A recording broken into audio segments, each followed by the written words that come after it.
People are afraid of the truth because often if you reveal it, it causes conflict in the moment. Telling the truth is definitely an adventure. Seeking for sure, but also telling. Another way of going about it is to just say what you think and see what happens. That's an adventure because you don't know what the outcome is going to be. So look, there's this old idea that it's necessary to have faith in the truth.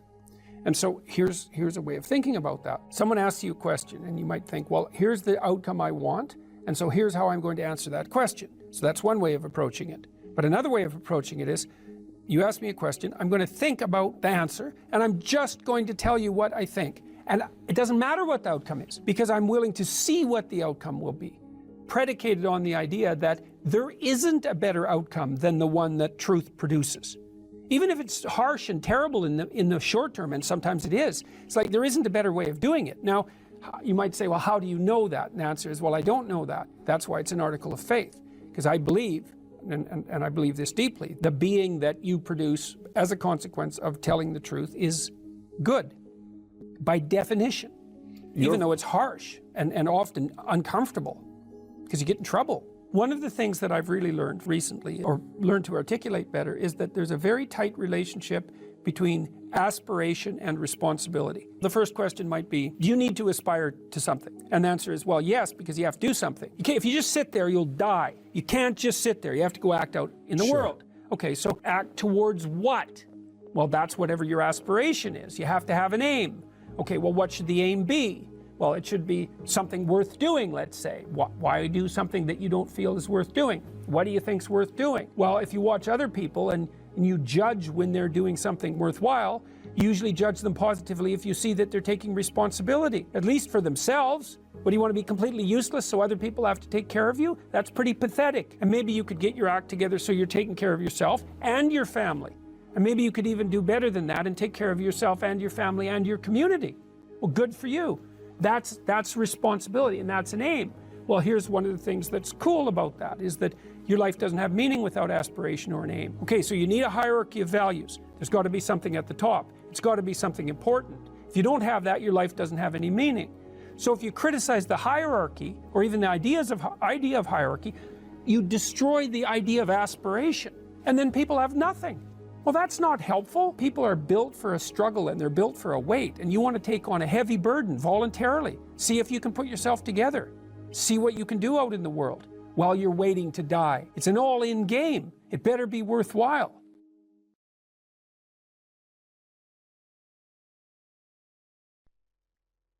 Don't underestimate the power of truth. There's nothing more powerful.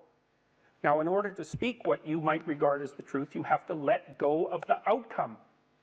You have to think, all right, I'm going to say what I think, stupid as I am, biased as I am, ignorant as I am. I'm going to state what I think as clearly as I can, and I'm going to live with the consequences no matter what they are. That's an element of faith. The idea is that nothing brings a better world into being than the stated truth.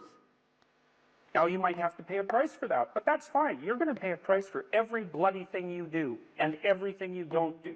You don't get to choose to not pay a price. You get to choose which poison you're going to take. That's it.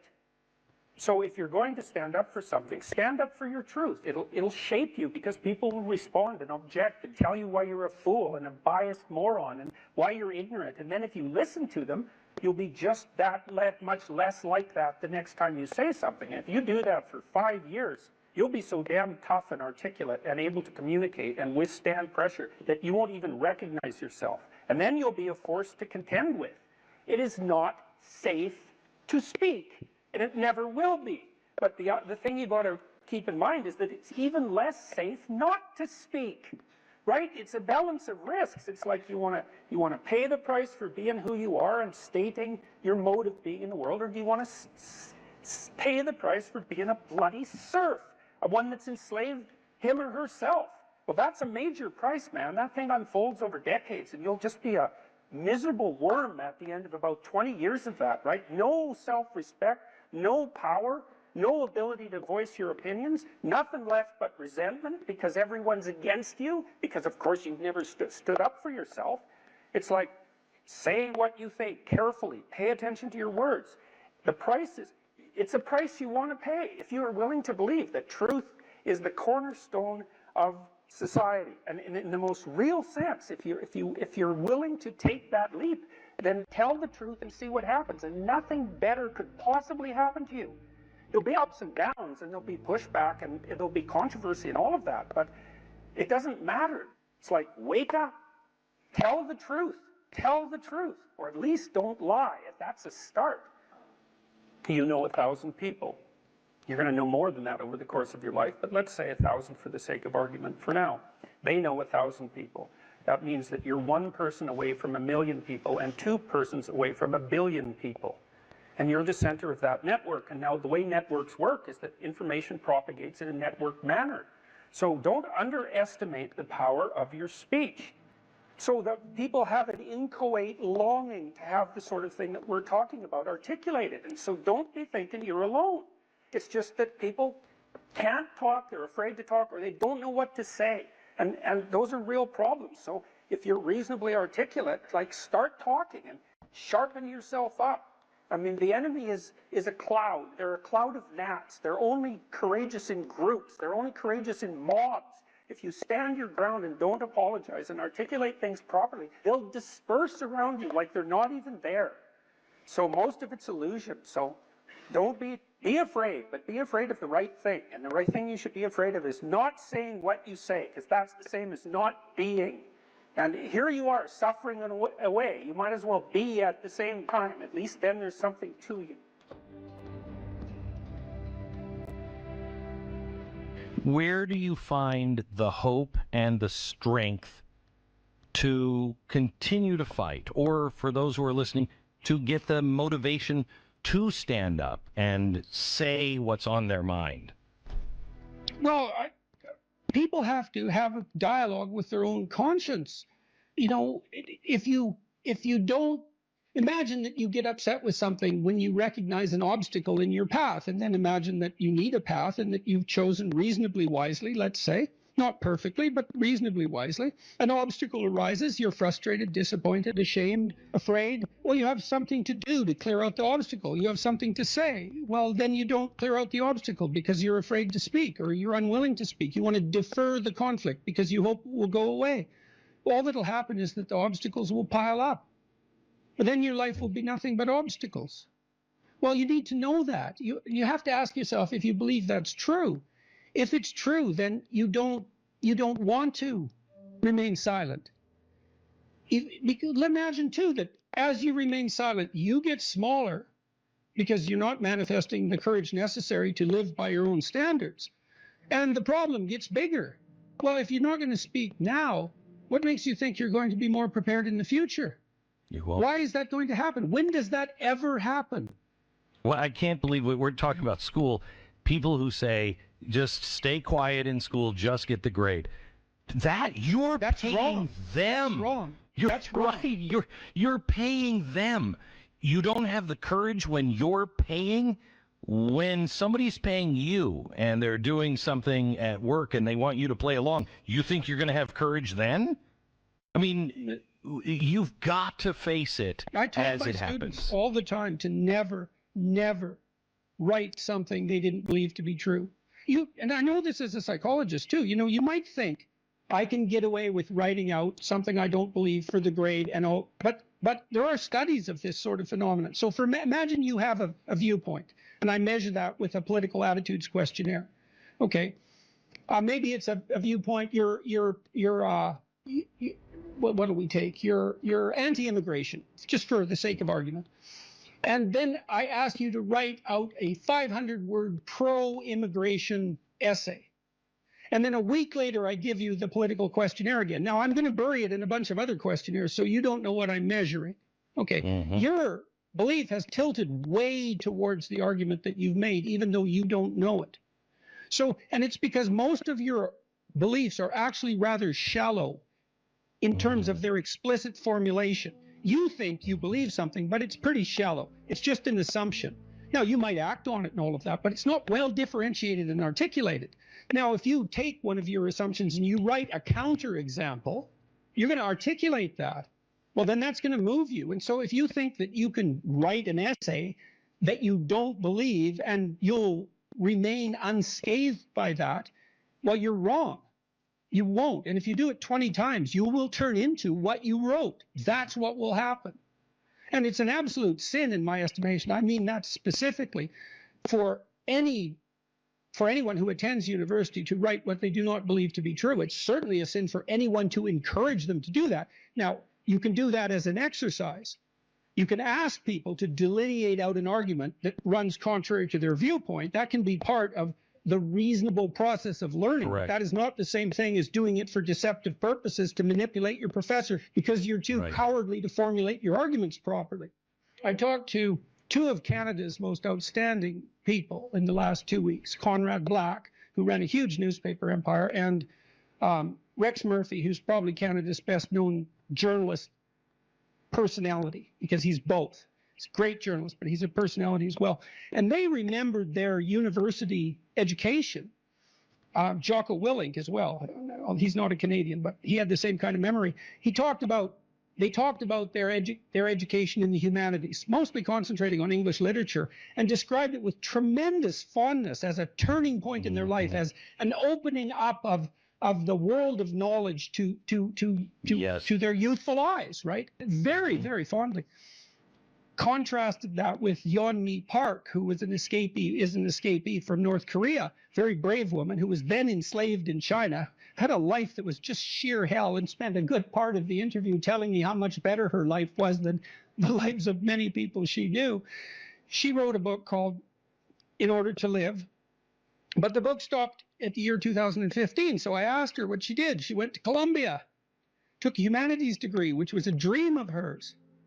After finishing her entire education in 1 year, her education prior to university. Cow. Right, exactly. Then she went to a South Korean university for 3 years. They're hard to get into.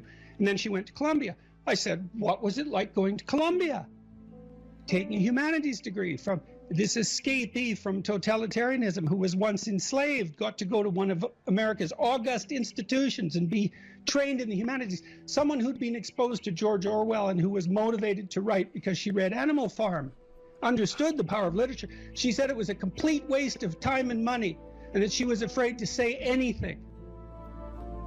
Wow. Yeah, wow. It's a hell of a thing to hear when you're a university professor. Once you orient yourself, then you have an obligation, I would say an obligation to the development of your soul to speak the truth. You have to be oriented properly, though, because the truth is something that exists in service to an ideal of sorts. Then you can imagine that you could use your language two ways. You can use your language to manipulate the world and to extract from it what you want. So, for example, maybe you go out on a date with someone and you decide that the end goal of the date is to have a sexual partner for the night, and then you can craft your language to manipulate the person into providing you with what you want. And that's like an instrumental use of language. But the problem with that, there's many problems with that, but one of them is that what if your idea about what you should want is wrong? Like maybe that's not the way to treat someone that you're on a date with, out on a date with. Maybe you're minimizing and reducing the interactions between you from what could be a healthy and elevated state of interaction and discourse to something that basically the pursuit of impulsive pleasure, and maybe that's not good for you next week and the week after and a month down the road. Maybe orienting yourself towards impulsive pleasure is a very bad idea. Remember what happens in Pinocchio. Pinocchio goes to Pleasure Island, and Pleasure Island is a place where impulsive pleasures can be had at a moment's notice. But what Pinocchio discovers, along with Jiminy Cricket, that Pleasure Island is run by masked totalitarians. They're all dressed in black, you remember, and they're turning the children and adolescents who are on Pleasure Island, they're depriving them of their voice, turning them into braying jackasses, and preparing to sell them as slaves to the salt mines. And so there's an implication in that story that the pursuit of impulsive pleasure is one route to totalitarianism and slavery, and I believe that. So perhaps orienting your language towards the gathering of impulsive pleasure is a misuse of your highest gift, the gift of logos, the gift of communication. The alternative is to orient yourself towards the highest good, as we already described, and then speak the truth. And you can tell when you're doing that or you can tell when you're not doing that, because if you're not telling the truth, if you're using someone else's words, you're being manipulated in a sense by forces that are behind the scenes. You're not using your own words. you're the puppet of an ideology or another thinker or your own impulsive desires. And you can tell when you're speaking like that because it makes you feel weak. It makes you feel weak and ashamed. And you can localize that feeling physiologically. If you listen to yourself talk, you can tell when you're speaking properly, you will experience a feeling of integration and strength. And when you're speaking in a deceitful or manipulative manner, you'll feel that you're starting to come apart at the seams. And what you need to do is practice only saying things that make you feel stronger. And that'll mean, to begin with, that you'll notice that almost everything you say is a lie. It's either a lie or someone else's words. It's very hard to find your own words, but you don't actually exist until you have your own words. So then you try to teach yourself how to speak your own truth, and you listen to other people while you're doing that, because they can help you shape and correct your words. They'll react to them badly if you formulate your ideas badly, and if you listen and pay attention, then you can learn to formulate your words more and more clearly and accurately, and that makes you more and more powerful. It gives you more and more authority, which is the beneficial form of power. Okay, so you do that, and then you have to make a decision of faith, and that's basically, well, that you can either use your language to manipulate the world and make it do what you want, or you can use your language to try to articulate the truth as carefully as you possibly can, and then you can see what happens. You have to let go of your desire for the consequences that you want. You have to assume that if you speak the truth, the results are the best that is possible under the circumstances. And so it's an exciting way of living in some sense. It's like continually walking off a cliff, because you don't know what's going to happen next if all you do is say what you think. And maybe you're at work and you say what you think and you get fired and you think, oh my God, that's a terrible catastrophe. But maybe it's not, because maybe if you're working somewhere and you have to lie to maintain your job, maybe you shouldn't be there. Maybe it's deadening your soul and damaging you in some permanent manner and making you corrupt.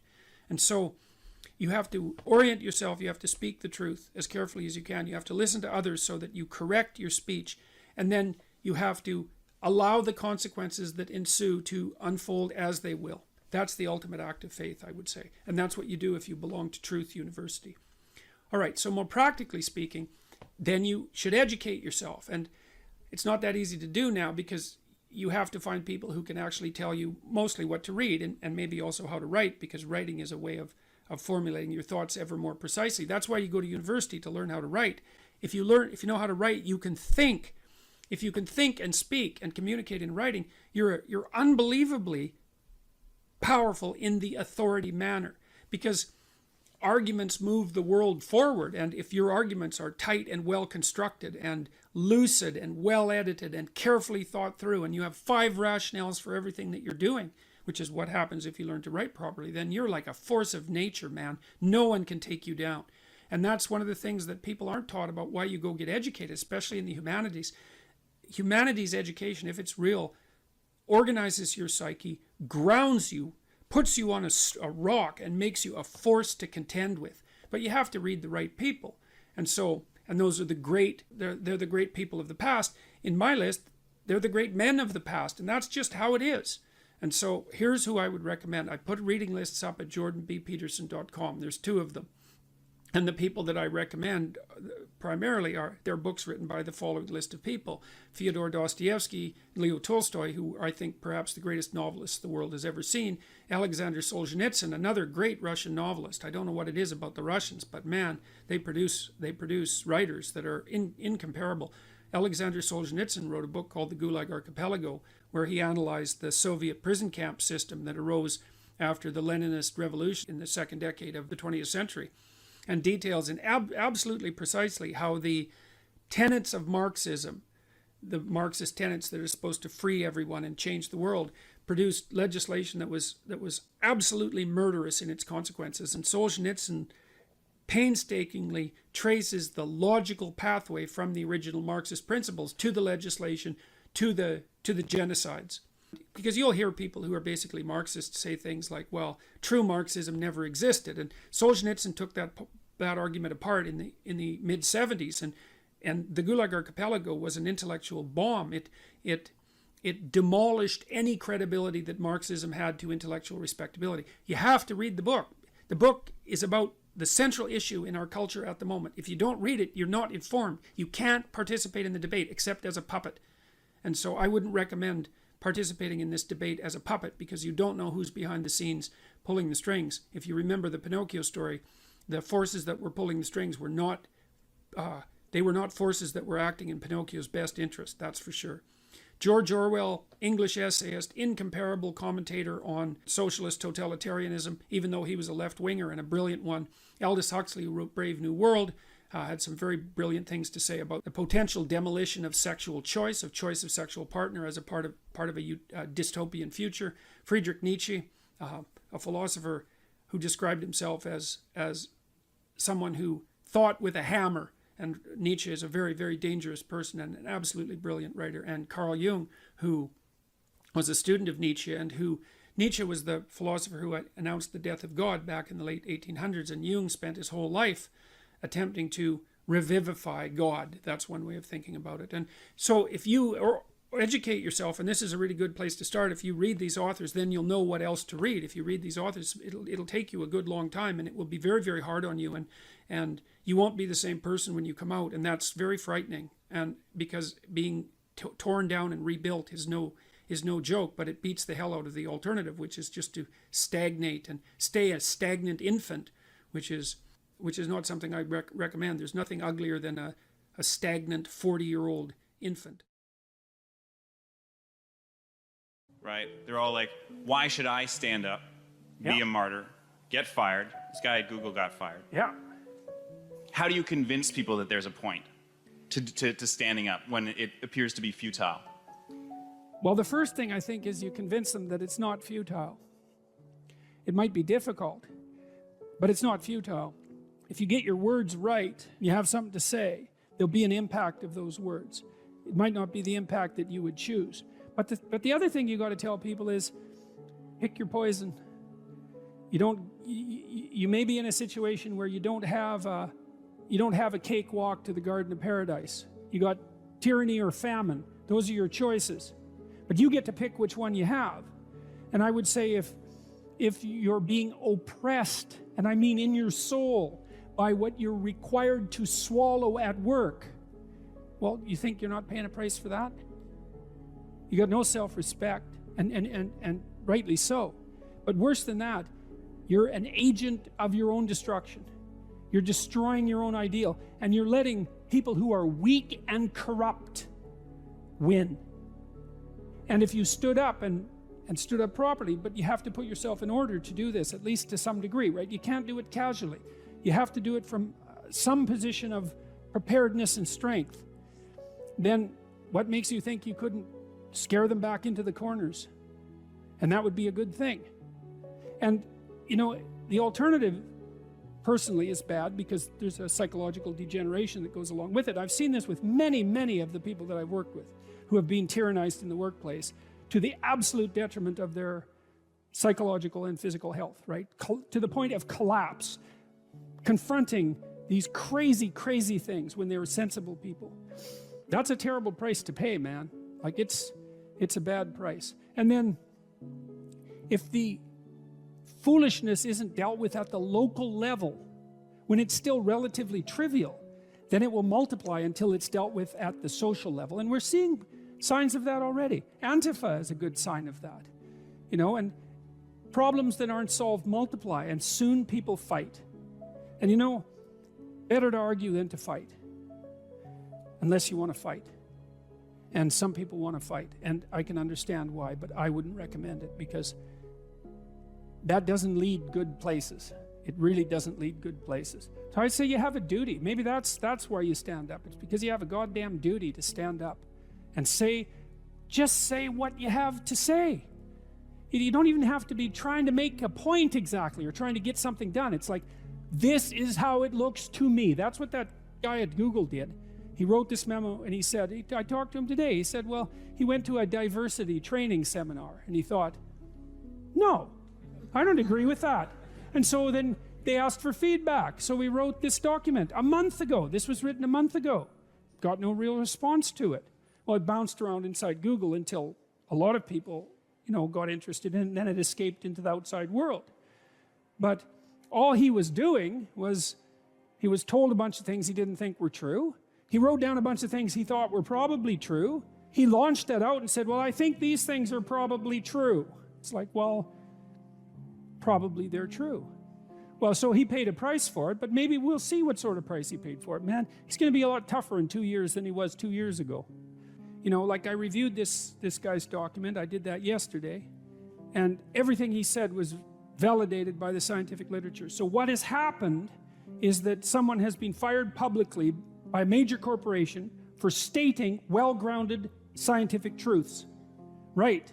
They're exactly the sorts of things that I say in my classes, for example. And the reason that I say them is because I read the literature. It's not because I'm personally happy about the facts. I think IQ research particularly is so dismal that you can't possibly read it without being seriously disheartened. If I could reconstruct the world so that the IQ research wasn't true, well, it'd sure be tempting, you know? But that's not how science works. Science doesn't tell you what you want to hear. It just tells you the way it bloody well is. And he got pilloried for revealing a good fraction of current scientific knowledge about gender differences. Okay, that's not good. And as you said, that's a big company and it controls our communication. So how about we do what we can to ensure that these large communication companies don't get to impose a factually false ideological structure on the rest of the planet. Well, you can think about supporting this guy who blew the whistle. There's a fundraiser for him online. He could use some money. He wants to sue Google. Yeah. You know, maybe we could let them know that hiring a human resources director who's also concerned with equity is probably not a good idea for a capitalist company. Why in the world would you hire your own enemies? I don't understand that. So, well, we'll see how the dialogue continues. But back to the personal, like, you need to say what you think because that's where you come from, right? And if you don't say what you think, then you kill your unborn self. That's what you do. That's what Cain did when he killed Abel. And that's why his punishment was unbearable. You know, you have things in you that are struggling to come to the light. That's the truth you need to utter. And you need to utter that truth because without that truth, you cannot live in the world. Because the world's real and you need truth to live in the world. And if you stifle your truth, well, how can that be anything but something that brings about hell? How could it be any other way? So you think, well, why should you speak up? That's easy, because the consequences of not speaking up, although delayed, are far worse. That's the reason. That's the reason. If it can't be courage, it could at least be prudence.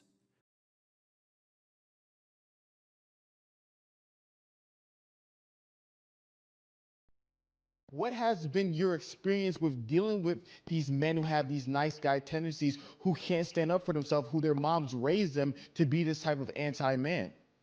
Yeah, well, sometimes that can also be temperamental, right? Because if a man happens to be high in agreeableness, this is also true of women. They're much more conflict averse and they're nicer in their temperament. So if you get an agreeable boy, let's say, who also has a doting mother, then you might have that problem. There's other ways of having that problem, but that's one way.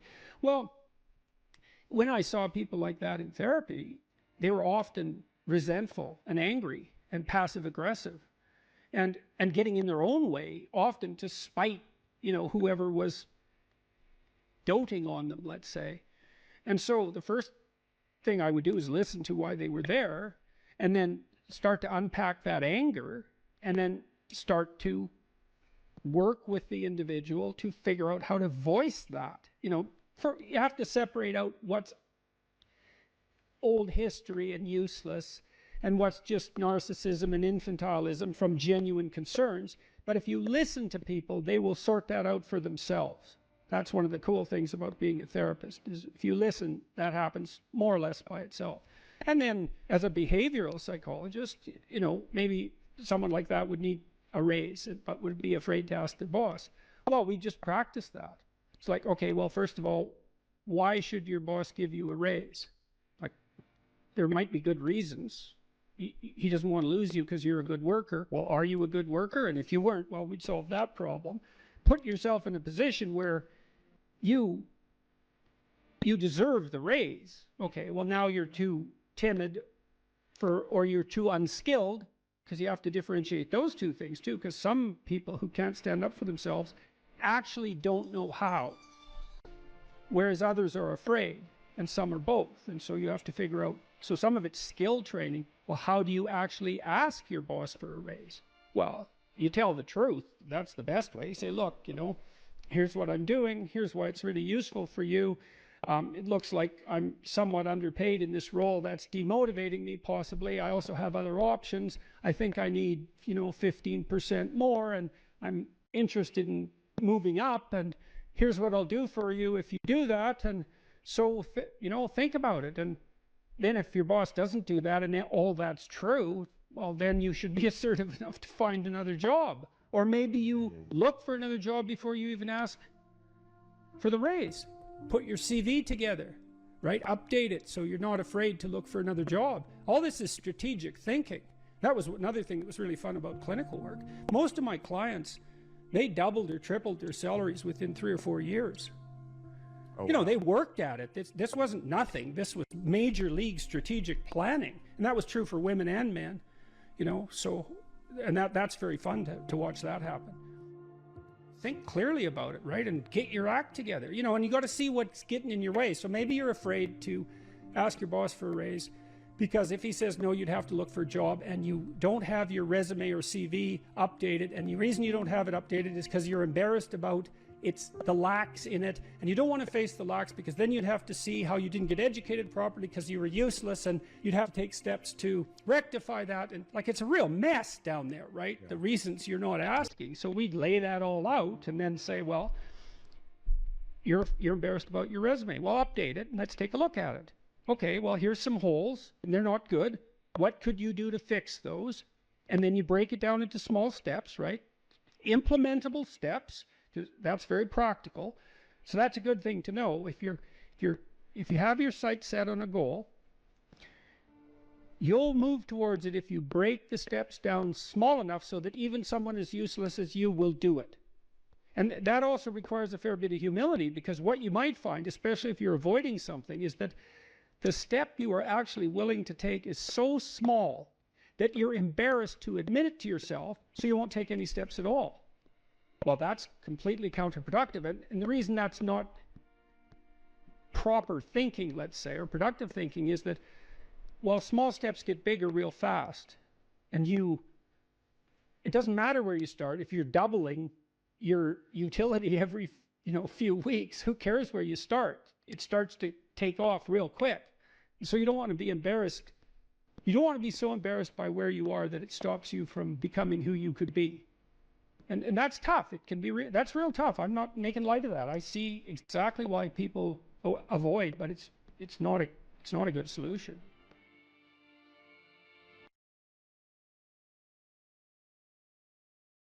If you ask a disagreeable person what he wants, say, or she wants, they'll tell you right away. They know. It's like, this is what I want and this is how I'm going to get it.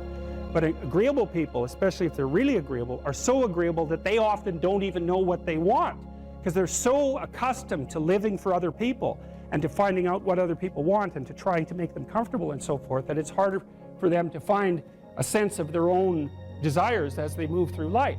And that's not, look, there's situations where that's advantageous, but it's certainly not advantageous if you're going to try to forge yourself a career. That just doesn't work at all. And so even though on average men and women aren't that much different in terms of their levels of agreeableness by the group, if you go out and you look at the extremes, they're very different. So all of the most agreeable people are women, and all of the most disagreeable people are men. And the thing is, the extremes are often what matter rather than what's in the middle. And so one of the ways that's reflected in society, by the way, is there's way more men in prison. And the best personality predictor of being imprisoned is to be low in agreeableness. It makes you callous.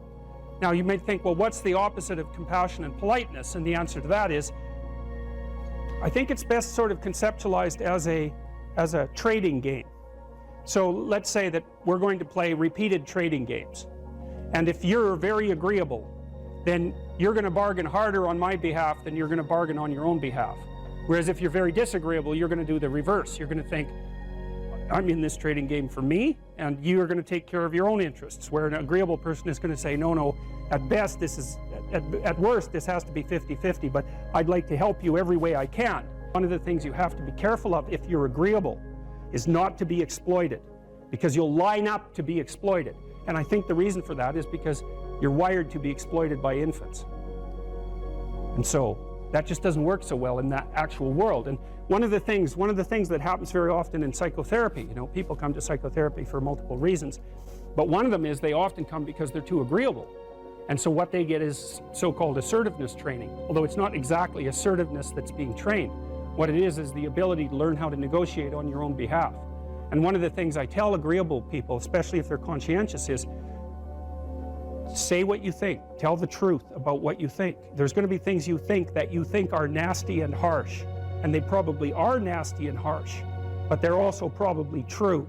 And you need to bring those up to the forefront and deliver the message. And it's not straightforward at all, because agreeable people do not like conflict. Not at all. They smooth the water. And you can see why that is in accordance with the hypothesis that I've been putting forward. You don't want conflict around infants. It's too damn dangerous. You don't want fights to break out. You don't want anything to disturb the relative peace.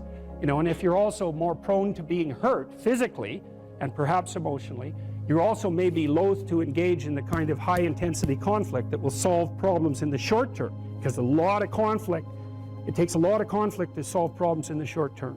And if that can spiral up to where it's dangerous, which it can if it gets uncontrolled, it might be safer in the short term to keep the waters smooth and to not delve into those situations where conflict emerges. The problem with that is it's not a very good medium to long-term strategy, right? Because lots of times there are things you have to talk about because they're not going to go away.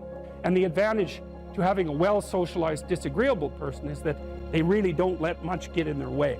So if you can get a kid who's disagreeable socialized, that person can be quite the creature, because they're very forward-moving in their nature and very difficult to stop. But if you don't get them successfully domesticated, tamed, roughly speaking, by the time they're 4, their peers reject them. And that's a big problem, because your job as a parent is to make your child socially desirable by the age of 4. Like you want to burn that into your brain, because people don't know that. That's your job. And here's why. It's easy if you think about it carefully. So you imagine you've got a 3-year-old child, so sort of halfway through that initial period of socialization, and you take that child out in public. Okay, what do you want for the child? Who cares about you? What do you want for the child? You want the child to be able to interact with other children and adults so that the children are welcoming and smile and want to play with him or her, and so the adults are happy to see the child and treat him or her properly. And if your child's a horrible little monster because you're afraid of disciplining them or you don't know how to do that properly, then what they're going to do is they're going to experience nothing but rejection from other children and false smiles from other parents and adults. And so then you're throwing the child out there into a world where every single face that they see is either hostile or lying. And that's not something that's going to be particularly conducive to the mental health or the well-being of your child. If your child can learn a couple simple rules of behavior, like don't interrupt adults when they're talking too much and pay attention and try not to hit the other kids over the head with the truck any more than is absolutely necessary, and share and play properly, then when they meet other kids, the kids are going to try out a few little play routines on them, and that's going to go well, and then they're going to go off and socialize each other for the rest of their lives. Because that's what happens, is that from 4 years old onwards, the primary socialization with children takes place among other children. And so if the kids don't get in on that early, they don't move into that developmental spiral upwards and they're left behind.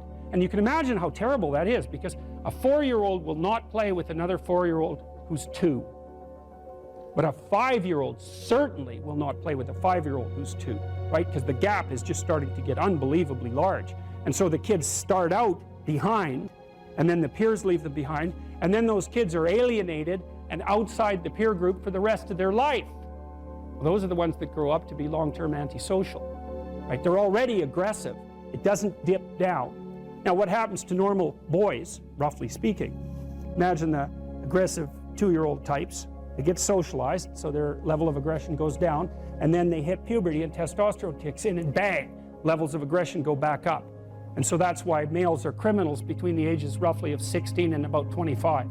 So, and it matches the creativity curve, by the way. It's so cool. If you look at the spike of creativity among men, 16 to 25, and it starts to go down, criminality matches that absolutely perfectly. So that's quite cool. So, and so the testosterone levels raise the average level of aggression among men. It's more dominance than aggression, actually, and testosterone is by no means all bad. And then it starts to decrease at about age 25 or 26, which is usually when men stop staying up late at night, stop drinking as much, develop a full-time career, and take on the burdens and responsibilities and opportunities that are associated with a long-term partner and family. And so, well, so that's the development of what I would call predatory aggression, because I also think that the agreeableness distribution is probably something like predatory aggression versus maternal sympathy. It's something like that. So if you look at other mammals that are predators, because we're predators as well as prey animals, if you look at other animals like bears, the male bear has absolutely nothing to do with the raising of the infants. In fact, the female bears will keep the male the hell away because he's likely to kill the infants and maybe even to eat them. So there's no maternality at all in solitary male mammalian predators. It's really useful to investigate the viewpoints of people who have opposing views to yours, because they'll tell you things. Not only will they tell you things you don't know, they'll also tell you how to see the world in ways that you don't see it. And they'll also have skills that you don't have, that you could develop. So for example, if you're an introverted person, it's very useful to watch an extroverted person, because the extroverted person has ways of being in the social world that aren't natural to you, that you can use to improve your toolkit. And if you're disagreeable, one of the best things to do with disagreeable people, especially if that's alienating them from other people, for example, because it can, you know, people treat you like you're a selfish, arrogant son of a, maybe that's because you are. It's like, okay, so what do you do about that? One of the most promising treatments, let's say, for that is get the person to do something for someone else once a day, just as a practice, and learn how to do it. Maybe you can wake the circuit up, you know, if you think that it's lying dormant in you, which is probably right. You know, I think we have a very wide range of propensities within us. Some are switched on, genetic propensities. Some are switched on, but I think that if you put yourself in the right situation or walk yourself through the right exercises, you can switch some of these other things on as well. But it takes work and dedication and discipline. I would say, generally speaking, if you want to adapt yourself properly to life, you should find a niche in the environment that corresponds with your temperament. Right? You shouldn't work at cross purposes to your temperament because it's just too damn difficult. But having done that, then you should work on developing the skills and viewpoints that exist in the space opposite to your personality, because that's where you're fundamentally underdeveloped. And that way I think you can extend out your temperamental capability across a wider range. And to me, that's roughly equivalent as bringing a richer toolkit to each situation. You know, so if you're hyper extroverted, you should probably learn to shut up at parties now and then and listen just to see what's going on, to see if you can manage it, you know. And if you're introverted, well, then you should learn how to speak in public and to learn how to go to parties without hiding in the corner and saying nothing to anyone. You know, and if you're agreeable, then you need to learn how to be disagreeable so people can't push you around. And if you're disagreeable, you need to learn how to be agreeable so that you're not an evil son of a bitch. So, and the same thing applies even in the conscientious domain. It's like if you're too conscientious, you need to learn to relax and let go a little bit. And if you're unconscientious, it's time, like, get out the Google Calendar, man, and start scheduling your day, right? And beat yourself on the back of the head with a stick until you're disciplined enough so that you can actually stick to something for some length of time and not living in absolute squalor, which is something that would characterize someone who's very disorderly, for example, because they don't notice.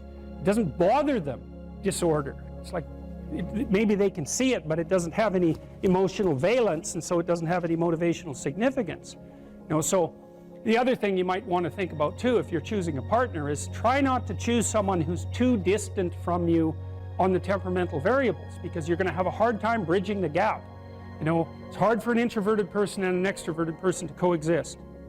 And it's really hard for an orderly person and a disorderly person to coexist because they will drive each other nuts. Why don't you pick up? Why are you so obsessed by it?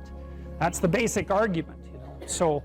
So it's useful to know about your temperament so that you can negotiate the space with your partner as well. And I don't think you should try to find someone who's exactly the same as you, because then you don't have the benefits of the alternative viewpoint. But you got to watch it, because you may hit irreconcilable differences of various sorts. And I've seen that most particularly among couples who are high and low in openness. That's a rough one. And also high and low in conscientiousness. That's another rough one, because they just cannot see how the other person sees the world at all.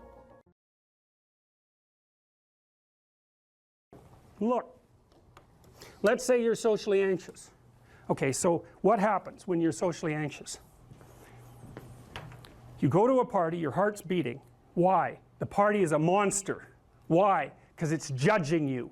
And it's judging you, it's putting you low down the dominance hierarchy, because that's what a negative judgment is. And that interferes with your sexual success. And that means that you're being harshly evaluated by nature itself. Right? So you are confronting the dragon of chaos when you go into the social situation. And so what do? You're like this, right? You hunch over, and that's low dominance. I'm no threat. It's like, well, that's not going to get you very far. You know, but that's a logical thing to do in the face of a tyrant. So I'm no threat. You know, you look at the king and you're dead. I'm no threat. I'm hunched over. And then what's happening internally? What are people thinking about me? What are people thinking about me? Am I looking stupid? Am I looking foolish? Geez, I'm awkward. I hate being here. Man, I'm sweating too much. It's all internalized, right? It's all self-focused. The eye isn't working. What do you tell people?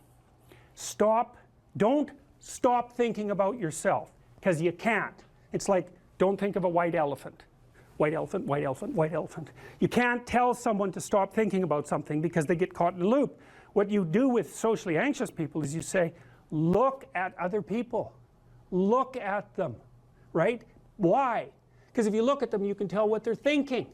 And then unless you're terribly socialized, and some people are. Some people have no social skills, and so the reason they can't go to a party is because they don't even know how to introduce themselves. Like, no one ever taught them how to behave.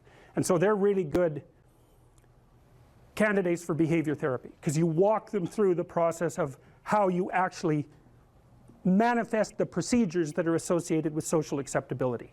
But most people aren't like that. They have the ability. So if they're really introverted and high in neuroticism, they can usually talk quite well to someone one-on-one. Why? Because they look at them. Well, if I look at you, it's another thing to do if you're ever speaking to a group of people. Never speak to the group of people. It doesn't exist. You talk to individuals, and then they reflect for you the entire group, because they're all entrained. So you look at one person, they broadcast to you what everyone's thinking, and you know how to talk to one person. So it's easy. So as soon as you focus on the person, not you, you push your attention outward, use your eye, you push your attention outward, and you start watching. Well, then all your automatic mechanisms kick in, and you stop being awkward. Because if we're talking, and I'm looking here, I don't know what you're going to do next, and I'm going to put disjunctions into they're like bad chords in the melody of our conversation. And the reason is I'm not paying attention. So that's why the eye is the thing at the top of the pyramid. It's like the thing that enables you to win the set of all possible dominance hierarchies is the eye. Pay attention. Pay attention. That's the critical issue. That's why the Egyptians worshipped Horus. That's why Horus was the thing that rescued Osiris from the depths. It's the capacity to pay attention. What do you pay attention to most? What your right hemisphere signals as anomalous. It attracts your attention. It's like, this isn't going quite right. I'm not looking at that. Wrong. That's what you look at. That's what you look at. What's not going right. Because that's the terrible monster that might eat you, but it's also the place you get all the information. So that's why it's useful to have discussions with your enemies, because they will tell you things you do not know. And that's such a great thing, because if you don't know them, well, you're not very smart, are you? You know, there may be a time when you go somewhere that's the thing you need to know. And maybe your enemy will tell you why you're such a fool, you know, and a bunch of other things that aren't true too.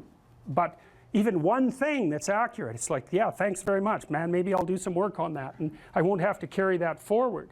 So, and then that's part of the reason, again, why the terrible predator, it's always the terrible predator that has the gold. It's like, it's the person who delivers the message you do not want to hear.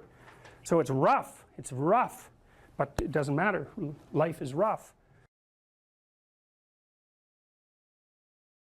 You write in the book, there is no faith and no courage and no sacrifice in doing what is expedient. What do you say to those viewers that don't pursue their dreams and are locked in their careers because they are too afraid to take risks and pursue something meaningful? Well, the first thing I would say is, well, you should be afraid of taking risks and pursuing something meaningful. But you should be more afraid of staying where you are if it's making you miserable. You're paying a price by sitting there being miserable. You might say, well, the devil I know is better than the one I don't. It's like, don't be so sure of that.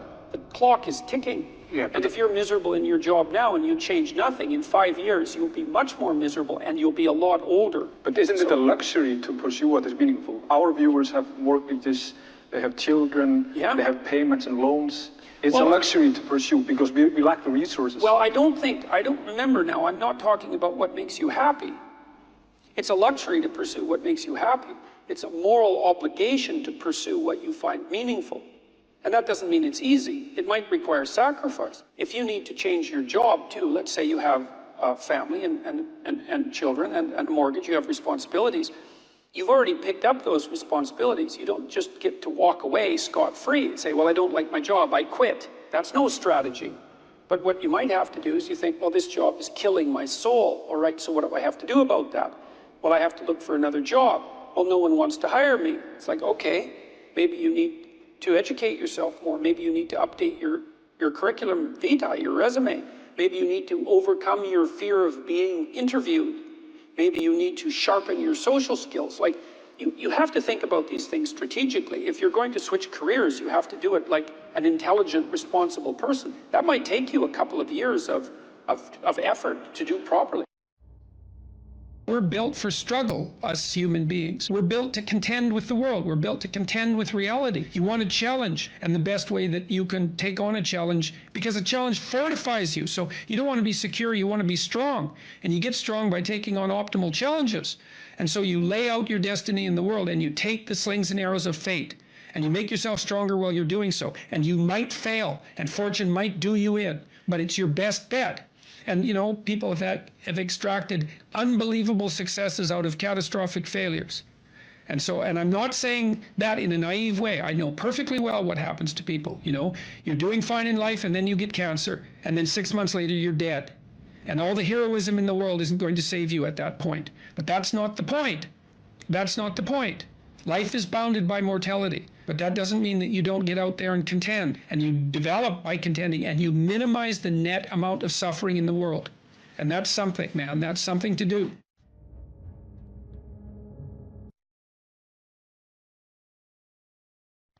If you can communicate in those means, speaking, writing, and if you can think, you are so powerful that nothing can stop you. You think about it, well, what do you mean? Well, I don't care who you are. I don't care if you're a plumber or a waitress. Not that there's anything wrong with being a plumber or a waitress, because there isn't. It's like you're going to negotiate for a raise. You're going to negotiate for a promotion. You're going to negotiate how your customers treat you. You're going to negotiate how you advertise yourself, for example, with regards to picking up customers. That's all articulated linguistic ability, the ability to express yourself. If you're good at that, you win. Period. And so, right, look, there's a reason, like the children of rich people took liberal arts degrees. Why? Because the rich knew that that was the best possible training for leadership positions. And it wasn't because it was a romp through the park for 4 years and then daddy's inheritance. It was because if you learned how to communicate, you were unstoppable. You can accomplish what you want to accomplish if you're being wise about it by being eminently reasonable. That's the thing, is you can have reason on your side, and I mean reason in the best possible sense. It's like you don't have to be temperamental and impulsive in this sort of situation. You can try to put yourself together, which I would highly recommend, and then you can lay yourself open to the attacks. Now that means you should be able to defend yourself. You should have the articulated structures at hand. You should orient yourself properly, politically and philosophically, and even physically for that matter, so that you're a force to contend with. But once you have that down, then you play it with the lightest possible hand. And that way also you have the highest probability of let's say, of changing the minds of people who are possessed by an ideology so that they can rejoin the productive political dialogue. And that's what you want. You don't want to defeat them. First of all, good luck with that. It's like, well, you're going to live with them. You can't defeat people that you live with, because there they are the next day. And if you defeat them, well, then they're defeated. And maybe that's not for the best. And second, it's not like they're happy about the fact that they're defeated. It's not like they're not going to be waiting around to find out when they can defeat you next. It's like if you're married to someone, think, well, I won that argument. It's like, no, you didn't. No, you didn't, because there that person is, waking up next to you the next day. And so if you won, you know, and they're defeated and humiliated because of it, then the probability that they're going to react properly to you, if they have any sense at all, is very low. And so what you want is you want to negotiate your way to a sustainable peace. And that's what you want to do in the political realm too, because, well, in this country, you know, there's a certain amount of polarization. I don't think it's anywhere near as bad as the media is making it out to be, as they go through their death spirals and generate clickbait like mad. Because, you know, in the US, you guys have been voting 50% Republican and 50% Democrat for what, about 20 years, right down the middle. It hasn't changed that much. But these people who are on the opposite side of the political spectrum from you, they're the people who live across the street. They're the people who live down the street. They're family members, for that matter. And you're going to have to live with them. It's like you don't want to defeat them. You want to bring them back into the reasonable political dialogue. And you do that by having a certain amount, first of all, by getting your act together so that you're a credible and admirable person, but then by having some forbearance and negotiating towards peace.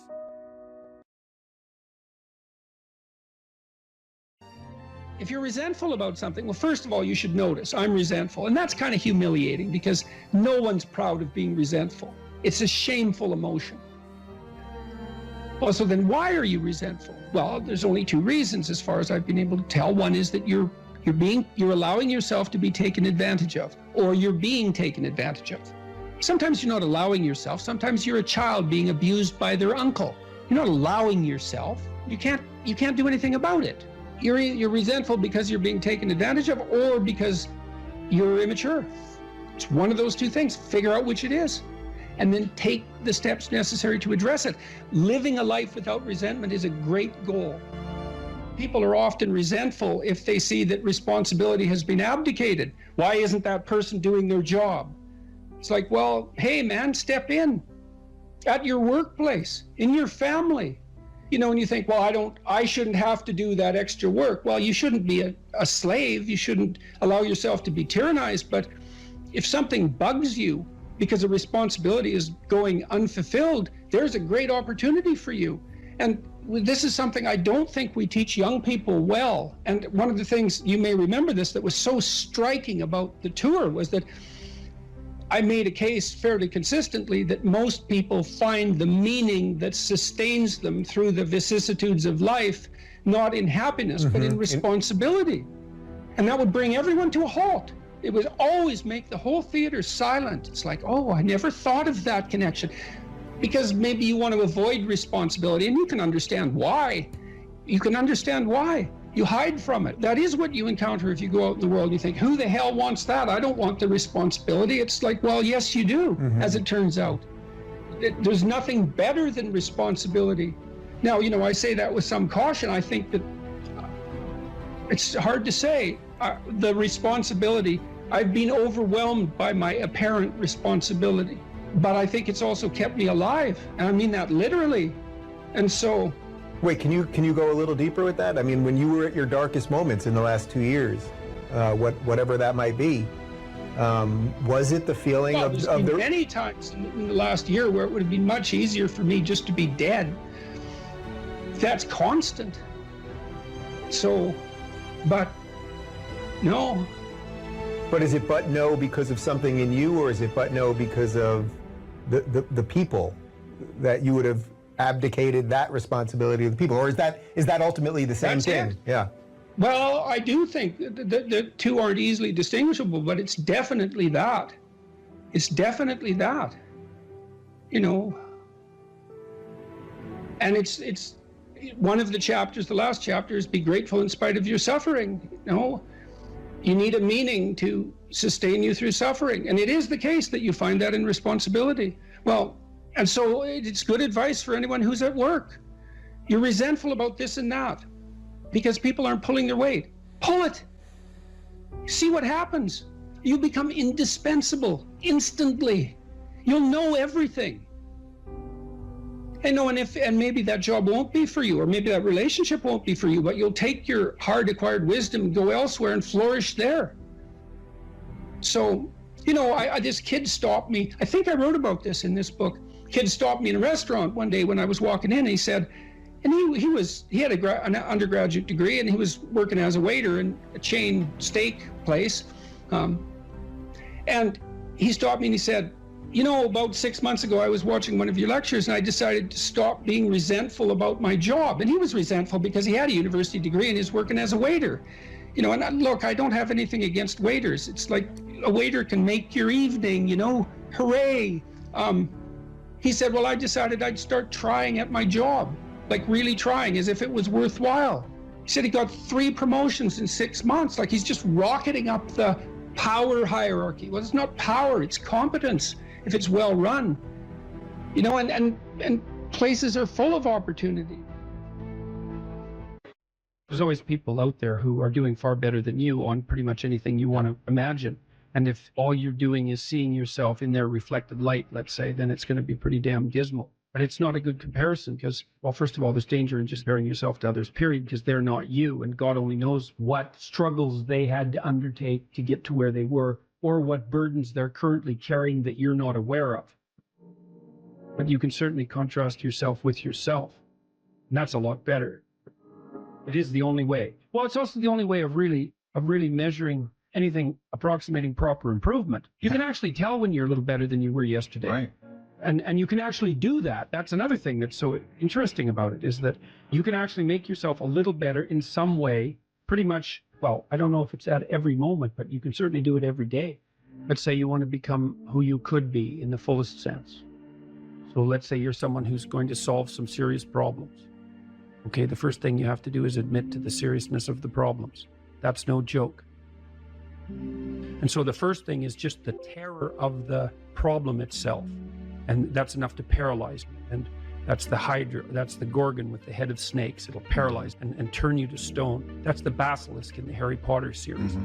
You look at it and it turns you to stone and lurks underneath everything, right? And it's malevolence and tragedy. And so there's that. And then the next is, well, you're going to take responsibility for that? You're really going to do that, are you? That's a hell of a load, man. And so it's daunting to even consider that. And then there's the discipline and responsibility that necessitates, which is also daunting. It's like, oh my God, the problem's that serious. I'm really going to have to get my act together in order to not contribute to it, much less solve it. And so the problem is terrible. And then the solution is daunting. But the upside of that is like, well, there isn't anything better to have than a problem that's worth solving, like that's really worth solving. Right. And so the more of that you take on, the more you have a reason to get out of bed in the morning, no matter what. Like, I'm getting up, I'm trudging forward. Doesn't matter what I'm suffering from. I've got things that need to be done. They're necessary. And that gives you that sense of purpose that is the antidote to bitterness. Okay, well, let's say you want your life to be meaningful. It's like, okay, then what you do matters. It actually matters. Or how starting to clean up the room changed their life. That's quite fun because it's something I always tell people to do instead of going out and protesting. Jesus, I just can't stand Cleaning up that. the room? Yeah. Meaning? Well, my sense is that if you want to change the world, you start from yourself and work outward because you build your competence that way. It's like, I don't know how you can go out and protest the structure of the entire economic system if you can't keep your room organized. Well, I made a video which was called Message to Millennials, where it was called how to change the world properly. A bit of it on the pretentious side, I suppose, but I was trying to produce something that was a counterposition to this idea that what you should do is go out and fix up other people. You know, that's just not right. And there's a New Testament line about that, something about, you know, not worrying too much about the log in your neighbor's eye, or about the speck in your neighbor's eye when you have a log in your eye. What would the world be like if people stopped avoiding the things they knew they should do? You know, because the question is, how much are we contributing to the fact that life is an existential catastrophe and a tragedy? How much is our own corruption contributing to that? That's a really worthwhile question. The things you leave undone because you're angry, you're resentful, you're lazy, you have inertia. Well, you consult your conscience and it says, well, you know, that place over there could use a little work. It's the same as working on yourself, and so you clean that up because you can. And then things are a little clearer around you. And you're a little better off because you've practiced a bit, and so you're a little stronger, and then something else manifests itself and says, well, maybe you could like take a crack at fixing me up too. So you decide to do that, and then that gets a little bit more pristine, you know, and soon, and it's humble because you're not exceeding your domain of competence. You know, it's like, don't be fixing up the economy, 18-year-olds. You don't know anything about the economy. It's a massive, complex machine beyond anyone's understanding, and you mess with it at your peril. So, and can you even clean up your own room? No. Well, you should think about that. You should think about that. There's this idea that philosophers have developed in the last 50 years called performative contradiction. It's like a lie.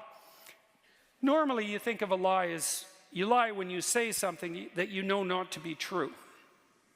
And there's different forms of lies. There's sins of commission, lies of commission, where you literally say something and you know it not to be true.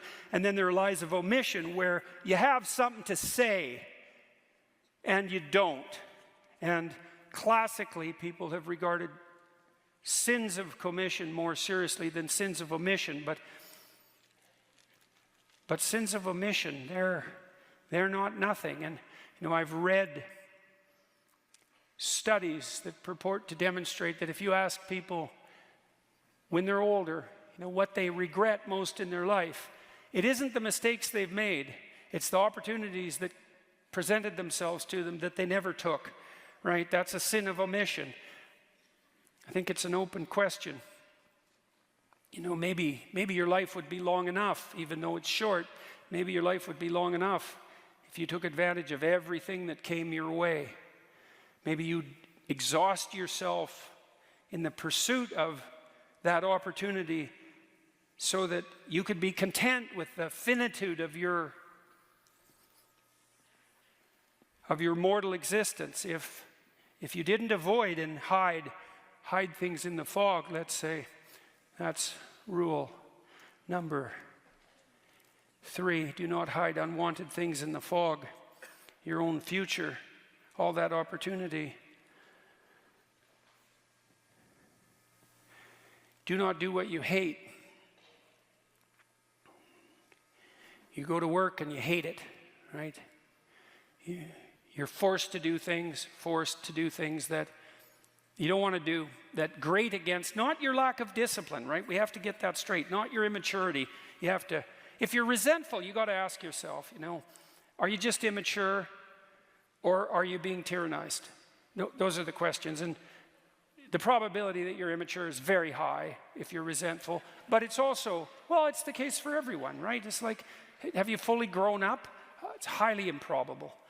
And well, you know people, you know what they're like, you know yourself, that you're still 13 in some ways. And I can see this in my clinical clients often. It was so interesting watching them talk, because especially if they had been hurt at some point in their life, they would literally, I could see them transform right before my eyes. I saw one woman once who talked to me about a very traumatic experience she had. Her mother put her in a grocery cart, and it was on a hill, and she rolled down the hill in the bloody grocery cart, and it spilled her out, and she ended up in a hospital and under the care of a pretty damn psychopathic nurse. And it really tilted her towards paranoia for the rest of her life. Right? She was so shocked, first of all, that she got hurt, and second of all, that when she went for help, she encountered someone malevolent who actually, what would you say, fed on her pain. She never recovered from that. And then when she was telling me the story, she was like a 55-year-old woman. She was 5. Like everything about her just shifted, like her tone of voice, the set of her face, the voice she used. You could just see that part of her had come to one crash and halt in the out-of-control shopping cart that hit the pavement hard when she was 5 years old. And this hate.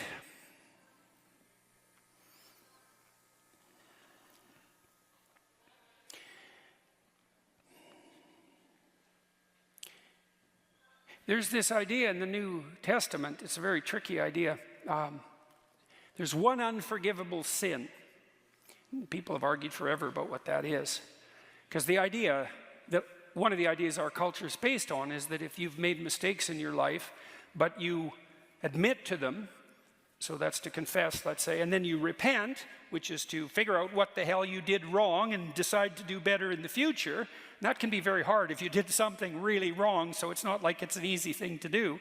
It's difficult in proportion to the magnitude of your failure to aim, let's say. But that if you do that properly, no matter how far you've strayed, that you can be set back on the proper path, right? That you can be forgiven and that you can then move ahead. And we better hope that's true, because there isn't anybody anywhere who hasn't done many things that were pretty damn dark. And if it was all only the case that we were done when we made a mistake, then, you know, the jig's up for the rest, for everyone. And so you need justice, because you can't get away with everything or even anything perhaps, but you need mercy too. And mercy is, well, the same. You apply that to your children as well. You know, they make a mistake or multiple mistakes, and perhaps even more so when they're teenagers. And the basic rule is still, you know, try to do better and you're still welcome, fundamentally. And that's a good rule. That's a really good rule. What would interfere with that process of redemption, let's say, and maybe that's your decision not to abide by the dictates of your own conscience. So you tell yourself, I shouldn't be doing this, whatever it happens to be. Maybe you don't find your job meaningful. And not that that's a simple problem. Or maybe you're really called upon to do things at work or in your family life, or just to save your good name that really do disturb you, and yet you do them anyway. And then you practice doing that. You make that into a habit, and everything you practice, that becomes you. This is true neurologically.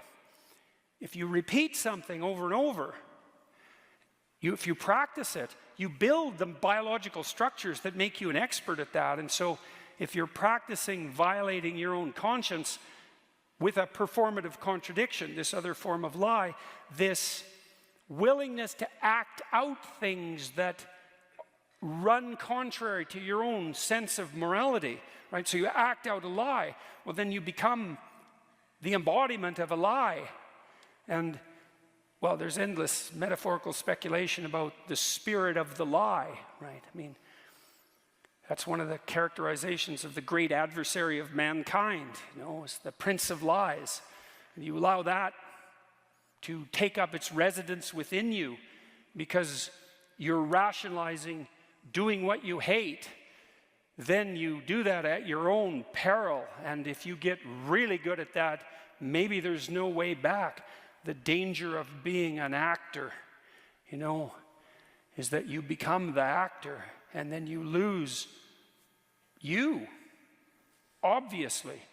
You replace you with that falsehood, and that will make you bitter, to lose you in the service of a falsehood. And then, you know, once you're bitter, then you're vengeful, and once you're vengeful, then you're, what's next? Fratricidal. That's Cain, by the way. And once you're fratricidal, the next step is homicidal, and the step past that is genocidal. And, you know, You can walk down all those steps, and people have lots of times, and every one of us has something in us of all of that, that's for sure. And you don't want to practice that. You know, if you take people, and I've told you this, and you expose them voluntarily to things that they are avoiding and are afraid of, you know, that they know they need to overcome in order to meet their goals, their self-defined goals. If you can teach people to stand up in the face of the things they're afraid of, they get stronger. And you don't know what the upper limits to that are, because you might ask yourself, like, if for 10 years, if you didn't avoid doing what you knew you needed to do, by your own definitions, right, within the value structure that you've created, to the degree that you've done that, what would you be like? Well, you know, there are remarkable people who come into the world from time to time, and there are people who do find out over decades-long periods what they could be like if they were who they were, if they spoke their being forward. And they get stronger and stronger and stronger, and we don't know the limits to that. We do not know the limits to that. And so you could say, well, in part, perhaps the reason that you're suffering unbearably can be left at your feet, because you're not everything you could be, and you know it. And of course, that's a terrible thing to admit, and it's a terrible thing to consider, but there's real promise in it, right? Because it means that perhaps there's another way that you could look at the world, and another way that you could act in the world. So what it would reflect back to you would be much better than what it reflects back to you now. And then the second part of that is, well, imagine that many people did that, because we've done a lot as human beings. We've done a lot of remarkable things. And I've told you already, I think before, that today, for example, about 250,000 people will be lifted out of abject poverty, and about 300,000 people attached to the electrical power grid. We're lifting people out of poverty collectively at a faster rate that's ever occurred in the history of humankind by a huge margin. And that's been going on unbelievably quickly since the year 2000. The UN had planned to have poverty between 2000 and 2015, and it was accomplished by 2013. So there's inequality developing in many places, and you hear lots of political agitation about that. But overall, the tide is lifting everyone up, and that's a great thing. We have no idea how fast we can multiply that if people got their act together and really aimed at it. Because, you know, my experience is with people that we're probably running at about 51% of our capacity. I mean, you can think about this yourself. I often ask undergraduates how many hours a day you waste, or how many hours a week you waste. And the classic answer is something like 4 to 6 hours a day. You know, inefficient studying, watching things on YouTube that not only do you not want to watch, that you don't even care about, that make you feel horrible about watching after you're done. That's probably 4 hours right there. You know, you think, well, that's 25 hours a week, it's 100 hours a month, that's 2.5 full work weeks, it's half a year of work weeks per year.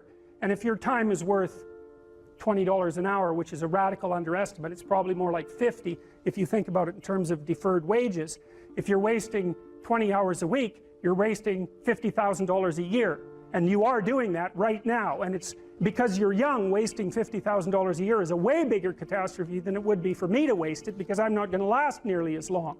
And so if your life isn't everything it could be, you could ask yourself, well, what would happen if you just stopped wasting the opportunities that are in front of you? You'd be, who knows how much more efficient?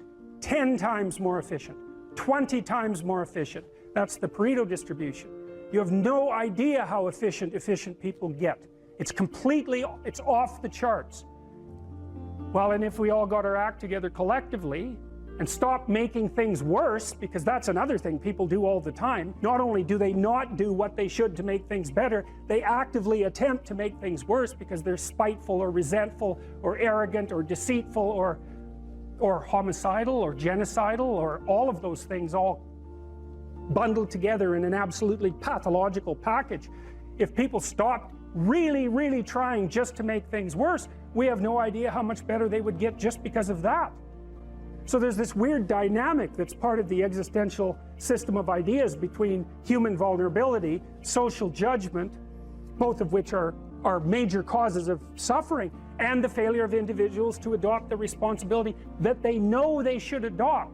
And that's the thing that's interesting too, is that, and like another thing I've often asked my undergraduate classes is, you know, there's this idea that people have a conscience. And you know what the conscience is. It's this feeling or voice you have in your head just before you do something that you know is stupid, telling you that probably you shouldn't do that stupid thing. You don't have to listen to it, strangely enough, but you go ahead and do it anyways, and then of course exactly what the conscience told you was going to happen inevitably happens, so that you feel even stupider about it than you would if it happened by accident, because you know, I knew this was going to happen, I got a warning it was going to happen, and I went and did it anyways. And the funny thing too is that that conscience operates within people, and we really don't understand what the hell that is. So you might say, well, what would happen if you abided by your conscience for 5 years or for 10 years? What sort of position might you be in? What sort of family might you have? What sort of relationship might you be able to forge? And you can be bloody sure that a relationship that's forged on the basis of who you actually are is going to be a lot stronger and more welcome than one that's forged on the basis of who you aren't. Now, of course, that means that the person you're with has to deal with the full force of you in all your ability and your catastrophe, and that's a very, very difficult thing to negotiate. But if you do negotiate it, well, at least you have something, you have somewhere solid to stand, and you have somewhere to live, you have a real life, and it's a great basis upon which to bring children into the world, for example, because you can have an actual relationship with them instead of torturing them half to death, which is what happens in a tremendously large minority of cases. Well, it's more than that too, because, and this is what I'll close with, and this is why I wanted to introduce Solzhenitsyn's writings to you. You see, because it isn't merely that your fate depends on whether or not you get your act together and to what degree you decide that you're going to live out your own genuine being. It isn't only your fate, it's the fate of everyone that you're networked with. And so, you know, you think, well, there's 9 billion, 7 billion people in the world. We're going to peak at about 9 billion, by the way, and then it'll decline rapidly. But 7 billion people in the world, and who are you? You're just one little dust mote among that 7 billion. And so it really doesn't matter what you do or don't do, but that's simply not the case.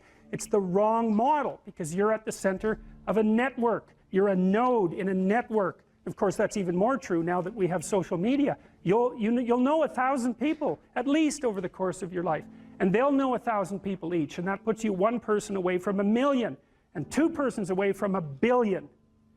And so that's how you're connected. And the things you do, they're like dropping a stone in a pond. The ripples move outward, and they affect things in ways that you can't fully comprehend. And it means that the things that you do and that you don't do are far more important than you think. And so if you act that way, of course, the terror of realizing that is that it actually starts to matter what you do. And you might say, well, that's better than living a meaningless existence. It's better for it to matter. But I mean, if you really asked yourself, would you be so sure if you had the choice? I can live with no responsibility whatsoever. The price I pay is that nothing matters. Or I can reverse it and everything matters. But I have to take the responsibility that's associated with that. It's not so obvious to me that people would take the meaningful path. You know, when you say, well, nihilists suffer dreadfully because there's no meaning in their life, and they still suffer. Yeah, but the advantage is they have no responsibility. So that's the payoff, and I actually think that's the motivation. Say, well, I can't help being nihilistic. All my belief systems have collapsed. It's like, yeah, maybe. Maybe you've just allowed them to collapse because it's a hell of a lot easier than acting them out. And the price you pay is some meaningless suffering, but you can always whine about that and people will feel sorry for you, and you have the option of taking the pathway of the martyr, so that's a pretty good deal, all things considered, especially when the alternative is to bear your burden properly and to live forthrightly in the world. Well, what Solzhenitsyn figured out, and so many people in the 20th century, it's not just him, even though he's the best example, is that if you live a pathological life, you pathologize your society. And if enough people do that, then it's hell. Really. Really. And you can read the Gulag Archipelago if you have the fortitude to do that, and you'll see exactly what hell is like. And then you can decide if that's a place you'd like to visit, or even more importantly, if it's a place you'd like to visit and take all your family and friends. Because that's what happened in the 20th century.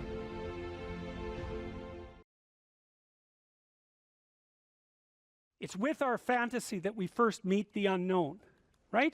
Well, look, say you're going out with a new person. It's like, what do? You project a fantasy on them. And then you fall in love with the fantasy, and aren't you stupid? Because you're going to find out that the match between your damn fantasy and the actual person is tenuous at best. And so Jung would call that a projection of either the anima or the animus. You know, the anima is what a man projects onto a woman he finds desirable. It's like, oh, she's the perfect woman. It's like, well, how do you know that? You've like seen her for 4 seconds, you know, but it grips you. And the same thing happens in the opposite direction. And it's an action of instinct, you know. It's like you fall in love with the image. But interestingly enough, what you do in a relationship that works is that you actually, I think that what you see, it's a rough approximation, when you project the ideal and fall in love with it, you see what could be. It could be that, but it's going to take you a hell of a lot of work, because like you got no shortage of flaws and the other person has no shortage of flaws, and so you're bringing your flaws together, and that's going to produce a lot of friction, and you're going to have to engage in a lot of dialogue before you approach that level of perfection again. But maybe you can do it, and then you get to live happily ever after. Well, wouldn't that be nice? Well, so the unconscious meets the unknown, and it meets it with imagination and fantasy and dream and art. That's how you take, see, you don't just go from what you don't know to fully articulated knowledge in one bloody leap. You can't do that. You have to extend pseudopods of fantasy and imagination into the unknown. That's kind of what theorizing is like, right? Even scientifically, you know, you don't know something scientifically, you generate a theory. Well, it's an imaginative representation that your unconscious is helping you generate. And so you meet the unknown with fantasy. That's what the unconscious is for. From the psychoanalytic perspective, that's what dreams do. And you can see why. You dream about the future. You know, it's like, well, what's the future going to be like? Well, you have a little imaginative story going on, and it's like, you don't really create it. It's sort of, you watch it unfold. You know, maybe you can tweak it here and there, but it sort of comes to you from wherever the hell things like that come from. You know, the unconscious, that's the psychoanalytic answer. It's not really much of an answer, because it's more like a representation of a place that we don't understand. But that's where creativity comes from. And I mean, some people are really creative right down to the bloody core. So in my clinical practice, I often see people who are high in openness because they're attracted to me because they watch my lectures. And you have to kind of be high in openness to like my lectures. So because, well, you do, because they go everywhere, you know, and they're not necessarily very orderly. So anyways, lots of my clients are really high in openness, and they're funny people often, especially if they're smart, because sometimes they have the most nihilistic intelligence you can imagine. It's just self-critical and nihilistic and brutally brutal, man, and smart. And so they just criticize themselves out of existence. And so often I have to just try to get them to quit listening to their chattering self-critical rationality and go out and create something, you know, with their massive creativity. And as long as they're doing that, they're engaged in the world and happy as hell. But as soon as that self-critical rationality comes in and shuts down the creativity, they're just like walking corpses, you know. And it's because if you're really open, like you're a tree, and it has some trunks, and you know, your most prominent trait is the most lively trunk. And if you're a creative person and you're not engaging in a creative enterprise, you're like a tree that has had its vitality amputated. And so this is not trivial. This is deeply, deeply, deeply rooted in your biology. And those are people often who have like dream lives you just can't believe. I have one client, he has like 4 spectacular dreams a week, and most of the time we just spend discussing them. I mean, God. And I had another client who could be lucid in her dreams, which is more common among women. She could ask the damn characters what they represented, and they would tell her. It was like, okay, that was pretty weird. And like a lot of the things they told her were really helpful, and they were not things that she wanted to hear. She basically, one of them told her if she was going to live, she'd have to go visit a slaughterhouse. And the reason for that was because she was raised as a little princess and protected from horrible Mother Nature until she hit puberty, in which time she turned into an evil villain, because that's how the family worked. Perfect child, evil teenager, overnight. And then Well, that was hard on her, and she wasn't prepared because she thought the world was princess world, and you know, she couldn't go through a butcher store without having a fit. And no wonder, you know, like really, Jesus, you know, it's no wonder, but you do it. But she couldn't, so we used to go to butcher stores, and that would make her cry, and that she was a vegetarian, that would make her cry, and you know, bemoan the cruelty of the world. And it's like, yeah, fair enough, man, those are bloody slabs of meat. It's like, I don't know why everyone isn't screaming when they walk through the butcher store, but you got to get used to it, man, because you can't live in the world otherwise. And so the dream character, who was a gypsy, told her that she had to go visit a slaughterhouse, which seemed rather impractical. And so I asked her if she could think of anything else to do, and she thought, well, why don't we go visit a funeral home and watch an embalming? And I thought, oh, good. That sounds like a fun way to spend a day. And so I phoned up a funeral parlor, and I said I had a client who was terrified of death. Yeah, and I was a therapist who was also a little shaky on the concept myself. And so they had no problem with that. They deal with death all the time, which is really something to think about, right? A human being can actually have an occupation where they do nothing but deal with death, and they don't go stark raving mad. It's like, what the hell's up with that? It's like working in a palliative care ward where your clients that you know have a relationship, all they're going to do is die this week, next week, the week after. People do that. It's like, those people are tough, man. They're tough.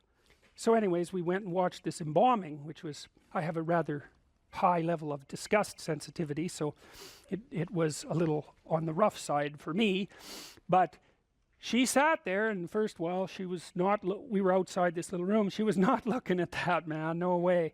Then she'd kind of go like this, and you know, that was pretty good. And then she'd go like this, and then she'd go like this, and then she watched it. And then she asked if she could go in, and she put on a glove and she touched the body, and she didn't have a fit, she didn't have a panic attack. And so she walked away from there learning that there was a hell of a lot more to her than she thought there was, and that she could see things that she didn't think she could see and live. And after that, she sort of had a touchstone. It's like, well, I'm kind of afraid of this. Well, is it as bad as going to see the embalming? No, it's not that bad. Well, I guess I can do it. It's like an initiation, right? She had an initiation. And so did I, you know, and I learned a lot from doing that. I learned that one of the things you need to do if you're going to be a human being is to prepare yourself to be useful in the face of death. And so when you have a parent that dies, which, you know, shatters people's ideas, often they can't even think about it. If you can't even think about that, man, you've got some thinking to do, because you need to be able to at least think about that, because otherwise you're just going to be a wasteland when it happens. And you never know, you could even have a higher ambition.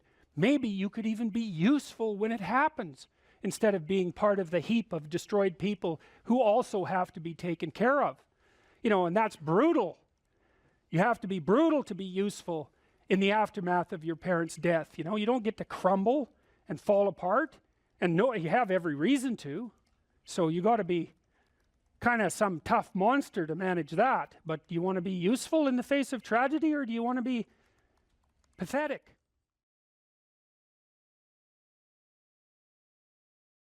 So I was talking to a client the other day. It was so interesting. This person said something. He had been talking to his mother, and he just made a casual comment. He said he was talking to his mother, who was in a state of grief for good reasons that were independent of this particular person, who said, and I hate her. And I thought, oh, that's interesting. Like, where did that come from? And so I made a comment on that. That's a Freudian slip, right? Because there was, the conversation was flowing, and then this little emotion-tagged utterance came forward. And whenever an emotion-tagged utterance of that sort comes forward, you know it's associated with a whole rat's nest of underlying pain and anxiety and what would you call it, disappointment and frustration that hasn't been properly rectified. So it's like a marker.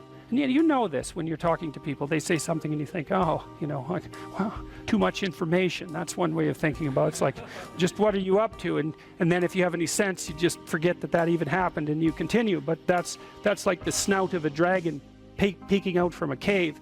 And you might say, well, it's just a snout, man. But it's not, because Dragon snouts tend to be attached to the whole damn dragon.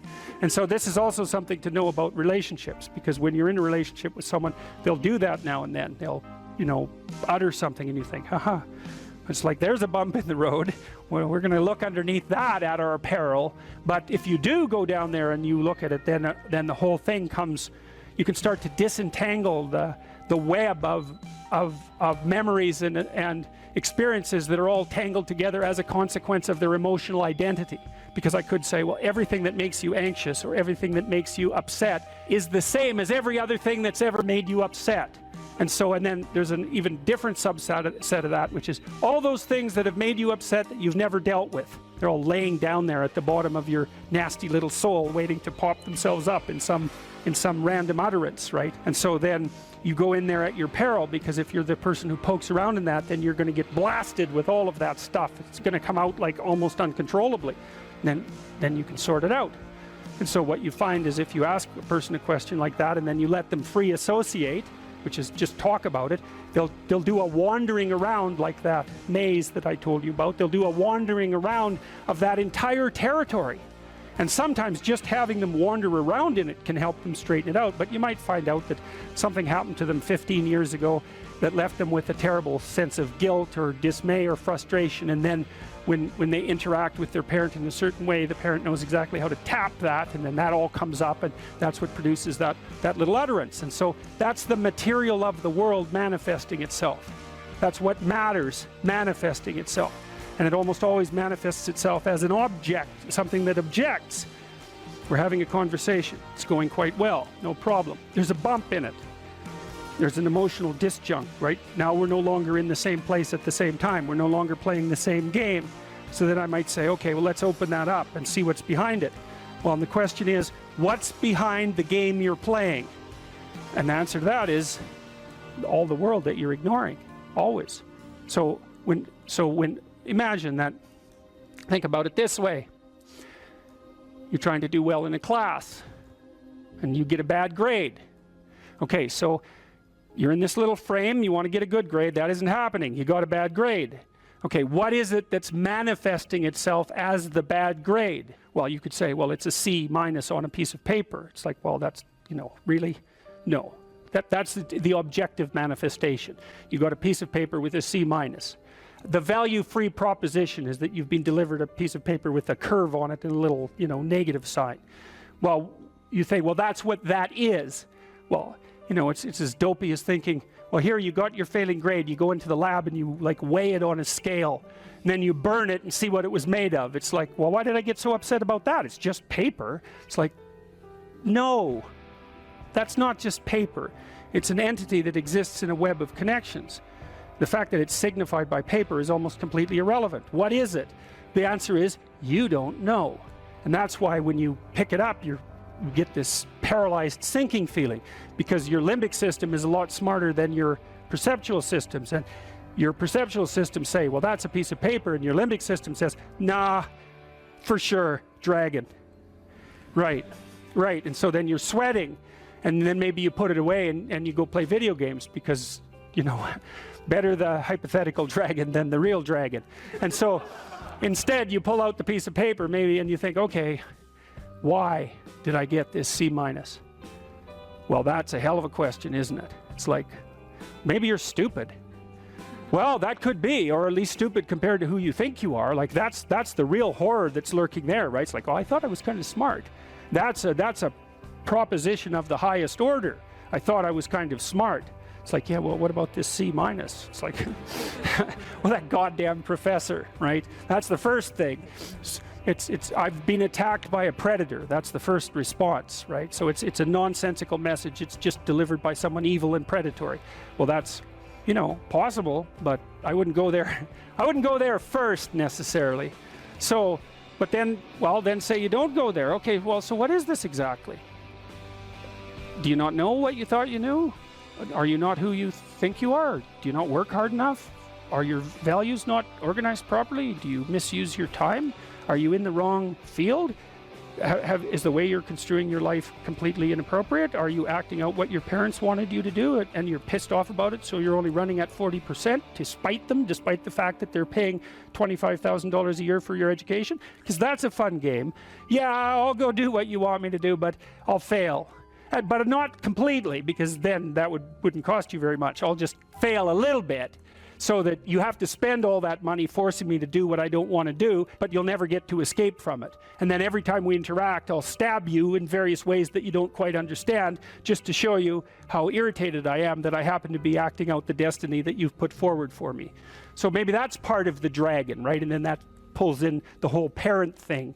And you know, these are bottomless pits often. When you're in the world and something objects to you, something that matters objects to you, then in the entire unrealized world is in that thing that objects. It's all tangled up inside it. That's why it's the great dragon of chaos. It's everything that's outside of your conceptual structure. And what is that? It's everything that lurks outside of your walled city. And it's manifested itself like the snake in the garden. And the easiest thing to do is say, I'm not having anything to do with that. But the problem with that is, well, you get your C- and you don't do anything about it. Maybe you're a little bitter and more resentful, and your study habits get a little worse. So the next time you get like a D+, and then you collect a bunch of Fs, and then you stop going to school, and then you stop showering, right? Then you end up jumping off the bridge. And so that's how the dragon eats you when you don't pay attention to it. And so it's no bloody wonder that people avoid, you know. It's really no wonder that they avoid, because error messages contain within them the implicit world. Now, the upside of that is, well, they contain within them the implicit world. And the world isn't all negative. And so maybe you get your C-, and that's actually the best gift you ever got, because somebody finally took you and went, whack, you know, clue in. And so you take that apart and you think, oh, I don't know how to write. I don't know how to think. I've never read anything in my life. My study habits are abysmal, you know, like maybe I'm working at 2% efficiency, which is probably, I would suspect that, you know, some of you aren't doing that, but I bet there's 30 to 50% of the people in the room are working at 2% efficiency. It's like, to find that out is so optimistic. I mean, if you're barely hanging in there, but you're only working at 2%, you might imagine what you could have as a life if you're working at like 50%. So the C- can be the best gift you ever had, and that's the gold that the dragon hoards, right? That's exactly what that means.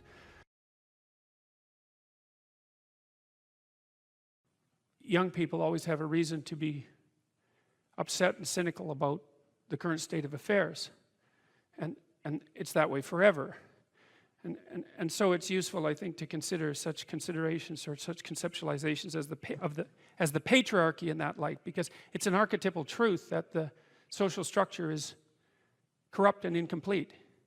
And what that means is that it's something that you have to contend with every moment in some sense of your life. It's a permanent fact of existence. And to be upset that the structures, the social structures, or even the biological structures within which we live are incomplete and imperfect, to take that personally, that's the worst part of it. To take that personally is a misreading of the existential condition of humankind, because it's always the case that what you have been given and what you live in is degenerate and corrupt and in need of repair.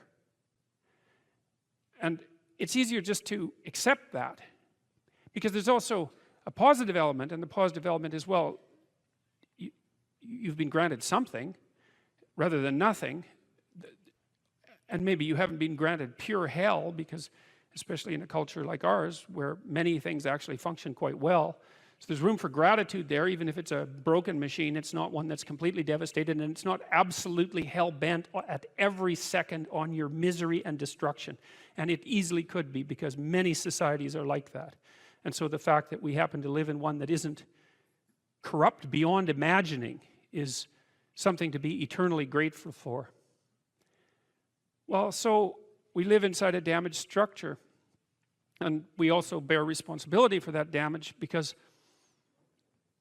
we don't do everything we can to constantly repair it. And you might say, well, that's actually one of the fundamental people say, well, what's the meaning of life?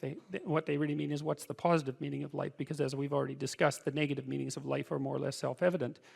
Well, the positive meaning of life is to be found in noting the state of lack of repair of the walled city that you inhabit, and then sallying forth to do something about that, to repair the breaches and to fix up the walls and to make the structure that you inhabit as secure and as productive as it possibly can be. And there's no shortage of opportunities to do that. You can do that in your own mind, you can do that in your own room, you can do that in your own household, in your local community. And maybe if you get good at doing it at all those levels, then you can start to look beyond that. And so there's challenges. That's the thing that's kind of interesting about this insufficient structure, is that it has a set of challenges built into it because of its insufficiency, and perhaps even because of its corrupt nature, that calls forth the potential response from you of heroic adventure. And the heroic adventure is to man the barricades and repair the city. And you can always do that. It doesn't matter what your personal circumstances are. There's always something that isn't right near you, isn't correct, isn't laid out properly, that you could just fix if you wanted to. And one of the things that we're going to talk about tonight is the idea that if you adopt the attitude, an attitude that's like that the role that you should play is to make things better wherever you are, however you can, that what would actually happen would be that things would get better wherever you are in all sorts of ways, and that we've really, as a species, you might say, or maybe even as singular individuals, we've explored that rarely. It isn't something that's put forth as a proposition that often, and it's quite surprising to me. And I had an interesting experience the other day. I went to the keg. I go there because I have food allergies, and they're very careful with people who have food allergies. And the waiter took me to the table, and he said that he had been watching my lectures, and that's a very common experience. And he was happy about that, and he said that he'd had 2 promotions at the keg in the last 4 months because he'd been watching my lectures. And I really found that an affecting experience, because you might say, well, he's working as a waiter at the keg and there's nothing particularly heroic about that. And I disagree with that, actually, because I don't care where you're located, you can do a hell of a job, and I mean that literally. At whatever job you have, you can take whatever job you have and you can make it a real nice little piece of absolute misery.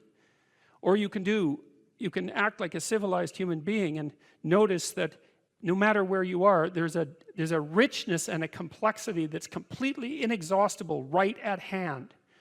And then you can take that seriously, and you can say, well, I happen to be a waiter at the keg, and perhaps that's not what I expected, and he's a young guy, and perhaps that isn't where I want to end up, but it's not nothing. It's a rich environment, and I can make it a lot better if I want to. I can get along properly with my coworkers and not gossip behind their back, and I can treat my customers properly, and if an opportunity comes my way, I can take it, and I can see what happens. And so he said that's what he'd started doing, and that things were working out much better for him. He was in a much better job than he was 3 months ago, and 3 months, that's nothing, right? I mean, that's a nice trajectory. It's an uphill trajectory, and that's what you want, really. An uphill trajectory is actually even better than being somewhere good, as far as I'm concerned, because one of the things that really makes your life meaningful is the clear realization that you're headed somewhere better than you are now. And then it's even better if you also understand that there's a direct causal relationship between the things that you're doing and the steepness of that incline. And so I get a lot of letters from people like that, and they're most frequently young men, although not always. And they say, well, I've been listening to these lectures, and I decided that I'm going to try to take responsibility for my life, and so I've started to stop doing all the stupid things that I know that are stupid, that I know I shouldn't be doing, and I've started doing some of the things that aren't stupid that I know I should be doing, which seems pretty obvious, really, if you think about it. But obvious though it may be, that isn't necessarily what people do. And then they write and say, you can't believe what difference that makes. And they're thrilled about it. And so I'm thrilled about it when I get letters like that, because I really don't experience anything as better than a letter like that or a message like that, because it's so good to see things that aren't so good replaced by something better? And I really do think it's an open question. I truly believe it's an open question to what degree we could make things better if that's what we actually aimed at doing. You know, in some of the stories that we've covered already, the story of Cain and Abel in particular is really an analysis of that problem, which is so remarkable. It occurs so early in this document. It's such a foundational story, and it basically says, well, there's two modes of being in the world, right? There's one where you adopt the responsibility for living properly, for being properly, and you make the sacrifices necessary for doing that, and then everything will flourish properly. And the other one is a pathway of resentment and bitterness and rejection and murder and genocide, and that just seems exactly right to me.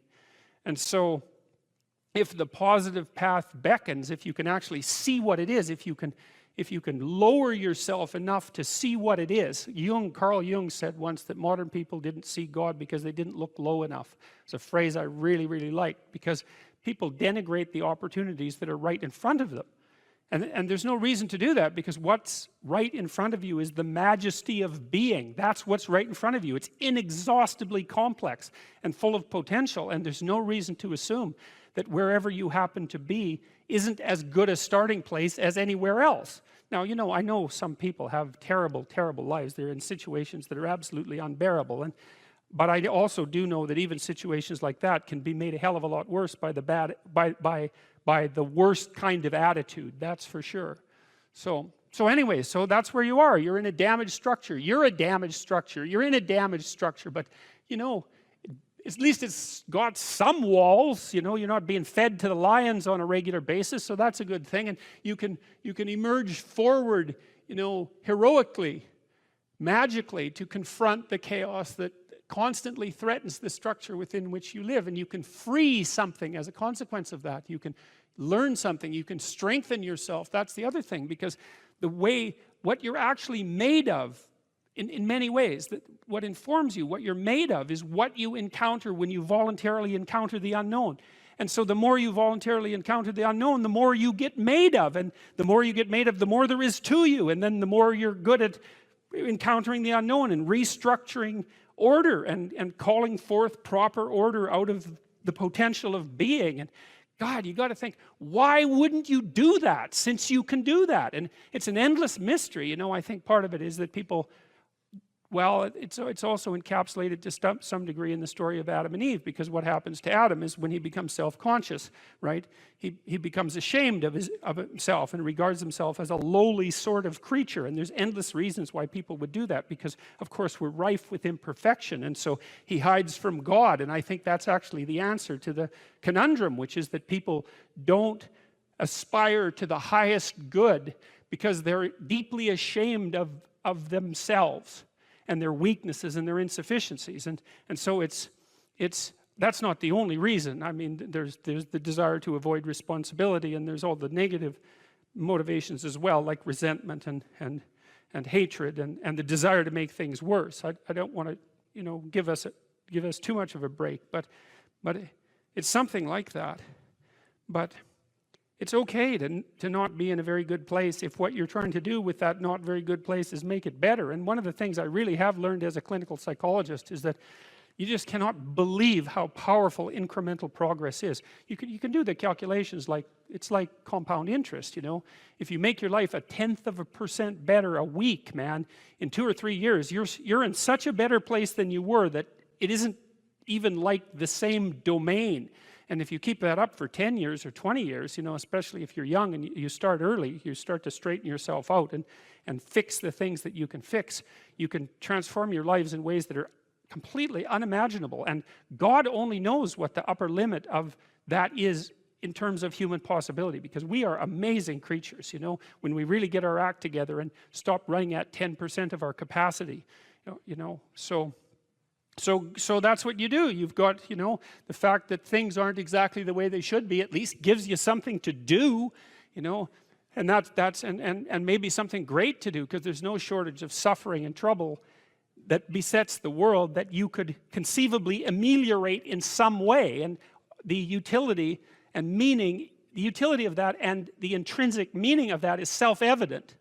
So it also makes me curious about nihilism, for example, and despair, because I mean, I understand those emotions, I understand them deeply, and the intellectual mindset that goes along with it, but they just seem beside the point to me in some sense, because there are so many things that need doing that all you really have to do is open your eyes and look at them and then decide that you're actually going to do something about them. And you might think, well, what's within my scope of influence is so trivial that it's not worth doing. It's like, it won't stay trivial for long if you do it.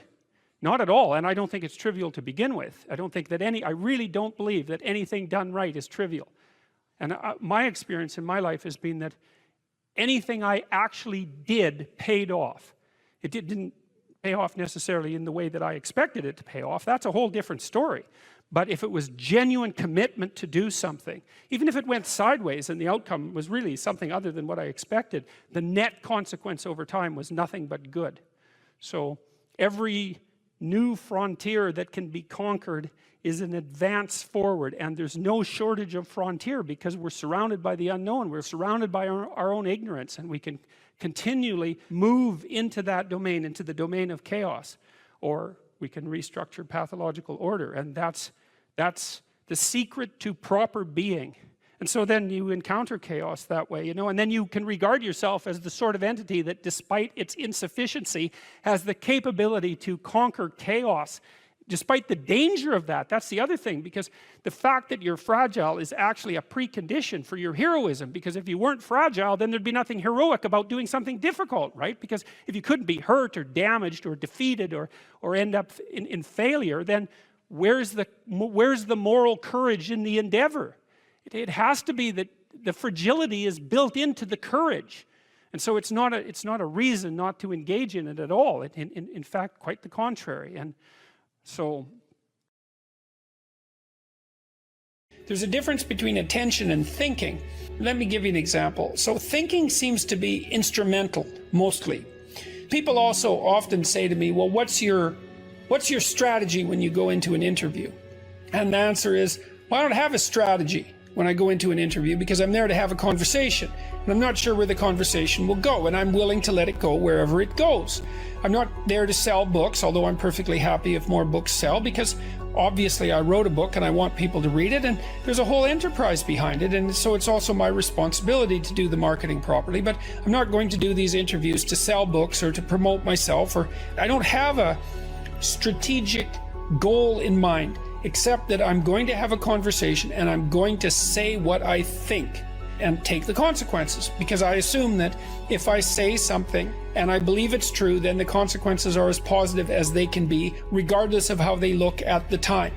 And that's an issue of faith, because I believe that the habitable order is generated by spoken truth. I believe that. I think that's the truest thing I know. And so I go into the interview, and I did this in my clinical practice, and I try to do this when I'm talking to people too, is that I'm not thinking about where the conversation is going or what point I want to make or what I want the outcome to be. Any of that, I just let that go. You know, it's within this broader framework of assuming that the truth is the most effective means of progressing. And then I pay attention. And what happens when you pay attention is that while you're watching a person, this is a great treatment for social anxiety, by the way, because if you're socially anxious, you tend not to pay attention to the person. Pay attention to who you're talking to. Watch them like a hawk, like not paranoid or anything like that, and not too intently because you make them uncomfortable, but intently. Pay attention to what they're saying, to how they look, to their facial gestures, all of that. Look at their face and watch and listen and try to understand what they're saying. And what you'll see is that, well, questions pop into your mind. It's like, well, I didn't understand what you said. Can you clarify that? And sounds like you mean this. Is this what you mean? But not in a, I'll put you on the spot because I think you're wrong sort of way, but in a clarification sort of way. And all of that's attention. And so when I'm doing clinical work with people, and this is the reason I quit, by the way, about a year ago, is because I was starting to get distracted. I had a rule, which was, you have an hour with me and I do nothing but pay attention to you. I'm not thinking about what I want to accomplish. I'm not thinking about the problems in my life. I'm not distracted. And I listen to you and I ask questions when I don't understand. And if a thought occurs to me while I'm paying attention to you, then I'll tell you what it is. You see, and that's using awareness primarily and thinking secondarily. Like, I don't think, well, here's how I want to cure this person, and I'm going to maneuver them into certain responses by using these communicative tools. I think I'm going to pay attention to this person. We're going to discuss where we're going and why. I'm going to listen to what they say, and then when they're talking, things are going to occur within me. I'm going to see images, and thoughts are going to emerge from the background. And then I'll share them. Not always, because I usually have more thoughts than can be shared, but if a thought comes up and it seems like an interesting reaction to what the person just said, then I'll just tell them, and sort of without commitment to it. And it's usually, okay, you just said this, and so this question emerged, so we need to straighten that out because I'm confused. Or you said this and I had this image, or you said this and this thought came to mind. So that's one person's reaction to the way that you're conducting yourself at the moment. So thinking is instrumental. I outlined this in, I think it's Rule 7, do what is meaningful, not what is expedient. If you do what's expedient, you have a short-term conscious goal in mind and you try to bend everything towards that end. But if you're pursuing what's meaningful, then you just pay attention to what's going on and you react with truth. And I think that's a much better way of living as far as I'm concerned. It's a much more powerful way of living. It means you have to confront things right then and there, which is, I suppose, why so many of my interviews have been, in some sense, confrontational, because people will impose a thinking agenda on the flow of the conversation. This is especially true in the mainstream media. It happened again recently with BBC's Hard Talk. They impose an agenda on the conversation, and then that just doesn't work out very well, because I'm paying attention and I will object to the agenda. Not because I have a different agenda, except for what I said, which is that I want to say what I think. I want to say as truthfully as I can what I actually am thinking in this more abstracted and detached sense, and see what happens. So it's a hard thing to clarify, because you might say, well, Dr. Peterson, you just said you want to say what you're thinking. But it's not exactly the same thing. It's not like I'm thinking strategically. I'm listening, thoughts emerge, and I say them. I'm not putting spin on things. I'm not trying to manipulate the conversation in any particular way. And again, the reason for that is because I decided a long time ago, probably 30 years, that there was no more effective way of dealing with a complex situation than to try to say what you believe to be true, and not to manipulate it, none of that, because those are all lies as far as I'm concerned, that kind of manipulation and spin.